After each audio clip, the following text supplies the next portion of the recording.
कुरुक्षेत्र का युद्ध अपने चरम पर था। 14वें दिन की संध्या जैसे जैसे निकट आ रही थी, रणभूमि रक्त, धूल और करुण क्रंदन से भर चुकी थी। अगर ये चैनल आपको अच्छा लगे तो प्लीज लाइक और सब्सक्राइब करें। पांडवों की सेना थकी हुई थी, किंतु कौरव पक्ष की ओर से कर्ण का प्रचंड प्रहार दिन ब दिन अधिक भयानक होता जा रहा था। उसी समय घटोत्कच ने रणभूमि में प्रवेश किया। भीमपुत्र, राक्षस कुल का वीर, जिसकी देह में असाधारण बल और मायावी शक्तियां थीं। रात्रि युद्ध उसके लिए दिन के समान सरल था और अंधकार उसके लिए वरदान बन गया। घटोत्कच ने कौरवों की सेना पर ऐसा कहर बरपाया कि युद्ध का संतुलन बदलने लगा। वीडियो अच्छी लगे तो प्लीज लाइक और कमेंट करें। उसकी मायाओं से आकाश में अग्नि बरसने लगी, भूमि पर भ्रम पैदा हो गया और कौरव सैनिक अपने ही साथियों को शत्रु समझकर वार करने लगे। हाथी, घोड़े और रथ उसकी शक्ति के सामने तिनकों के समान बिखरने लगे। दुर्योधन का हृदय भय से कांप उठा। उसे पहली बार यह अनुभव हुआ कि यदि यह राक्षस योद्धा जीवित रहा तो कौरवों की पराजय निश्चित है। दुर्योधन ने व्याकुल होकर कर्ण की ओर देखा। कर्ण के पास इंद्र का दिया हुआ वह अमोघ अस्त्र था, शक्ति जिसका प्रयोग केवल एक बार किया जा सकता था।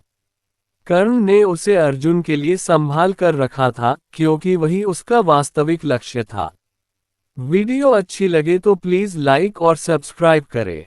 किंतु परिस्थितियां बदल चुकी थीं। घटोत्कच का विनाश तत्काल आवश्यक था। दुर्योधन ने कर्ण से आग्रह किया, लगभग विनती की कि वह शक्ति का प्रयोग करे, अन्यथा पूरी सेना नष्ट हो जाएगी। उधर पांडव पक्ष में अर्जुन सब कुछ देख रहा था। उसका हृदय द्वंद्व में फंसा था। घटोत्कच उसका पुत्र नहीं था, किंतु वह भीम का पुत्र था, उसका अपना भतीजा और पांडवों की विजय का एक महत्वपूर्ण स्तंभ। फिर भी अर्जुन ये भी जानता था कि यदि कर्ण के पास शक्ति अस्त्र बचा रहा तो वह अंततः उसी पर चलेगा और तब अर्जुन का जीवित रहना असंभव हो जाएगा। ये युद्ध केवल बाहुबल का नहीं बल्कि दूरदृष्टि और त्याग का भी था। अर्जुन की दृष्टि अनजाने ही श्री कृष्ण की ओर गई। कृष्ण के मुख पर कोई शोक नहीं था, केवल गहन शांति और एक मौन संकेत। उस मौन में एक महायोजना छिपी थी, एक बलि जो भविष्य की विजय सुनिश्चित कर सकती थी। अर्जुन समझ गया कि धर्म की राह पर चलने के लिए कभी कभी व्यक्तिगत पीड़ा को स्वीकार करना पड़ता है। घटोत्कच की मृत्यु केवल एक योद्धा का अंत नहीं बल्कि कर्ण की सबसे बड़ी शक्ति का अंत भी होगी। कर्ण ने अंततः शक्ति अस्त्र का आह्वान किया। आकाश कांप उठा, दिशाएं सिहर गईं। वह अस्त्र बिजली की भांति घटोत्कच की ओर बढ़ा।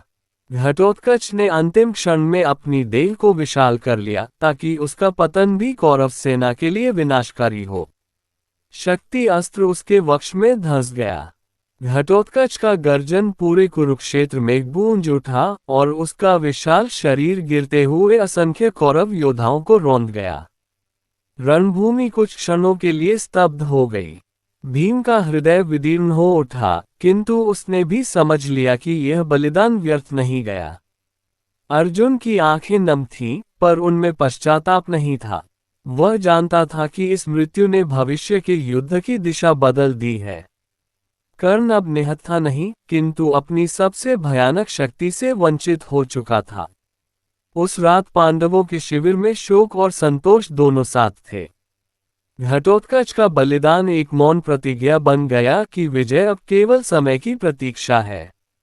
अर्जुन ने आकाश की ओर देखा और मन ही मन प्रण किया कि इस बलि का मूल्य वह धर्म की पूर्ण स्थापना से चुकाएगा। इस प्रकार घटोत्कच की मृत्यु एक करुण अंत नहीं बल्कि महाभारत की निर्णायक योजना का वह अध्याय बनी, जहां एक का बलिदान अनेक के भविष्य को सुरक्षित कर गया। अगर ये चैनल आपको अच्छा लगे तो प्लीज लाइक और सब्सक्राइब करें।